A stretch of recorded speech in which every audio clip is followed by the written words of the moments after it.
Citizens and residents of Kuwait got ready for a virtual nationwide lockdown by rushing to supermarkets as authorities took exceptional measures against coronavirus, including banning all commercial passenger flights starting Friday.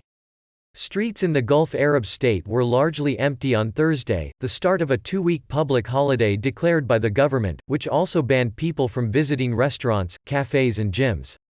American resident Gail St. Clair described pandemonium at a supermarket on Wednesday night when the measures were announced.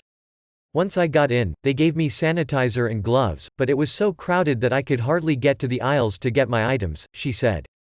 "Luckily I found a self-checkout booth, but it took others hours to get overflowing carts through the cashier." Kuwait, whose land borders with Saudi Arabia and Iraq are also closed to passenger movement, has 80 coronavirus cases.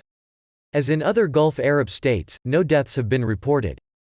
It was not clear how long the ban on commercial flights in and out of Kuwait would last. "I've seen and heard lots of people complaining about wanting to go out to public places and wanting to travel, but frankly it's better to be safe than sorry," said Kuwaiti national Layla al-Khatami. The government had been criticized by some members of parliament after reports that several expatriates had ignored instructions to self-quarantine upon arrival. Lawmaker Badr al-Mullah told Reuters the coronavirus outbreak was a global catastrophe that required exceptional measures.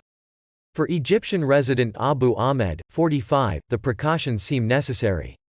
"It feels we are near Judgment Day with coronavirus and I worry about my children and family," he said. Trade Minister Khalid al-Rudin sought to reassure people over the supply of goods, and a temporary ban was imposed on food exports.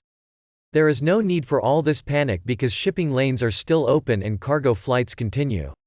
There are sufficient strategic food stockpiles for several months," he said in remarks released by his ministry. Businesses and organizations providing essential goods and services remain open.